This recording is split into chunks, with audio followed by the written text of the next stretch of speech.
लगता है, परंतु सती फिर भी घर के भीतर चौखट पार करके प्रवेश करती है। तो घर के भीतर प्रवेश, यज्ञ स्थान में प्रवेश करते ही सती देखती है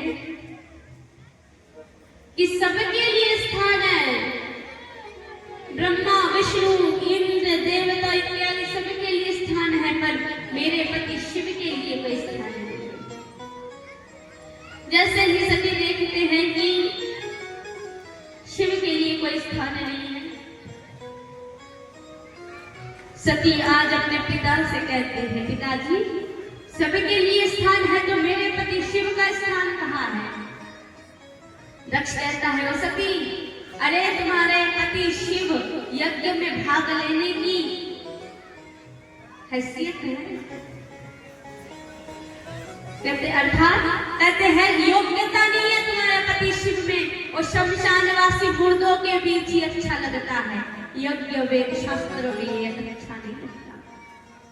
और शमशान में रहता है, मुंडमाला पहनता है, राख लगाता है अंगों पे, चिता का राख, अरे और उसका स्थान मेरे से भव्य यज्ञ में कदापि नहीं। आज मां सती अपने पिता के मुख से अपने पति का इतना अपमान सुनकर आज अपने पिता से कहते हैं, हे प्रजापति दक्ष, तू मेरे शरीर का पिता है, मेरी आत्मा का नहीं। अरे तू तो मेरे शिव को जानता ही नहीं कि मेरा शिव है क्या। मेरा शिव अजय अमर अविनाशी है, जो जिसमें कोई भेद नहीं, कोई भावना नहीं, कुछ भी नहीं, जो सर्वत्र में विद्यमान है वही तो शिव है, जो शव में भी है, जो हर जीव में भी है, निर्जीव में भी है, वही तो शिव है। तू मेरे शिव को नहीं जान सका रे अहंकारी दक्ष। मैं प्रसन्न होकर तेरे घर में आया और तेरे घर मैनावती के गर्भ से मैंने जन्म लिया। केवल यही इच्छा थी कि मैं तेरे घर में आकर मैं शिव से विवाह करूंगी, परंतु शिव से विवाह करने के बाद भी तुझे कोई संतुष्टि नहीं मिली, तू आज भी मेरे शिव का अपमान कर रहा है। तो सुन, तू मेरे शरीर का पिता है, इसीलिए आज मैं अपने शरीर का ही त्याग कर देती हूँ। आज मां सती यज्ञ कुंड में प्रवेश करके अपने प्राणों का त्याग कर देती है। शिव को जैसे पता चलता है कि मां सती ने अपने देह का त्याग कर दिया, शिव तो बावला बन के अत्यंत क्रोध स्वरूप में, उग्र स्वरूप में आकर तांडव करने लगता है। इतना भयावह तांडव, इतना रुद्र रूप कि आज शिव जी अपने जटाओं से कालभद्र नामक एक जीव को प्रकट करता है और उस जीव को आदेश देता है कि तुम जाओ और जिसके कारण मेरी सती ने अपने देह का त्याग कर दिया उसका वध कर दो। आज कालभद्र दक्ष की ओर आने लगे, बड़ा भयावह युद्ध हुआ।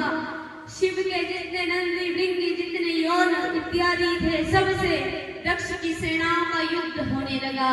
कालभद्र भी तांडव करते हुए दक्ष के महल जाने लगा। दक्ष को पता चला कि कालभद्र नामक एक भयावह जीव आ रहा है उसका वध करने। तब आज दक्ष ने भगवान श्री हरि को आवाहन किया। भगवान श्री हरि से निवेदन किया, हे हरि, आप तो मेरा आराध्य है, मैं आपका दास हूँ, मेरे प्राणों की रक्षा करना आपका उत्तरदायित्व है, आप आज पधारिए यहाँ। आज दक्ष के कहने से श्री हरि आज आते हैं। श्री हरि आकर कालभद्र को पाश में बांध देते हैं।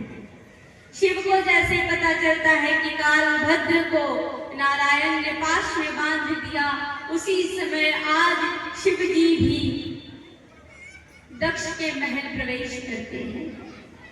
आज शिव कह रहे हैं हरि से, हे नारायण, मेरे हृदय में जो पीड़ा है, अपनी स्त्री से वियोग की पीड़ा, मेरी सखी मुझसे दूर हो गई। अरे ये पीड़ा तो आपके हृदय में भी है। युग युग में आते हैं आप और युग युग में आकर आपको सदा सर्वदा अपनी प्रियतमा, अपनी स्त्री पत्नी से दूर होना पड़ता है। क्या आप इस पीड़ा को नहीं जानते? श्री हरि कहने लगे, देखिए प्रभु हम जानते हैं, परंतु भक्त अधीन भगवान दक्ष मेरा भक्त है और इसका उद्धार मुझे करना है। आज ये बात सुनकर शिव जी कहने लगे, ठीक है, यदि आज दक्ष का वध करने के लिए मुझे आपसे युद्ध भी करना पड़े तो मैं करूं। आज श्री हरि का और शिव का युद्ध होता है। श्री हरि जानबूझकर युद्ध हार जाते हैं। शिव जी कालभद्र को मुक्त करते हैं और वह कालभद्र एक ही बार में जाकर दक्ष का शीश धड़ से अलग कर देता है और वह शीश जाकर सीधे कुंड में गिरकर नष्ट हो जाता है। शिव जी आज कुंड की ओर, अपने कुंड की ओर प्रवेश करने लगे। सती के अमृत देह को अपने हृदय से लगाकर रोने लगे। उसी समय श्री हरि अंदर कहने लगे, हे शिव जी, यज्ञ अभी तक अधूरा है। इस यज्ञ को पूर्ण करने के लिए दक्ष को पूर्ण जीवित करना होगा। उसी समय शिव जी ने एक बकरी का सिर शिव के दक्ष के माथे पर लगा दिया। दक्ष के माथे जब बकरी का सिर लगा तब दक्ष पुनः जीवित हो गया और शिव को प्रणाम करते हुए आज दक्ष शिव का एक नाम रखते हैं, नामकरण करते हैं। क्या? बम बम बोले नाम है ना शिव का। कितनों को पता है कि शिव का नाम बम बम बोले है? आज पता। बम बम बोले नाम किसने रखा? दक्ष ने रखा। आज शिव सती के मृतदेह को लेकर तांडव करने लगा त्रिलोक में। श्री हरि देखते हैं, यदि इसी प्रकार शिव सबको छोड़ छाड़ के वैरागी बन जाएंगे तो क्या होगा? अर्थात शिव को पुनः अपनी परिस्थिति में लाना होगा। तब आज श्री हरि ने अपने सुदर्शन चक्र से मां सती के 52 खंड कर दिए। 52 खंड से 52 शक्तिपीठ बनी। 51 शक्तिपीठ तो भारत में है और एक शक्तिपीठ पाकिस्तान में है। इसी प्रकार 52 खंड से 52 शक्तिपीठ बने। जब सती के शव का खंडन हुआ तब शिव जी सब कुछ छोड़ कर एक गुफा के भीतर चले गए समाधि में। दूसरी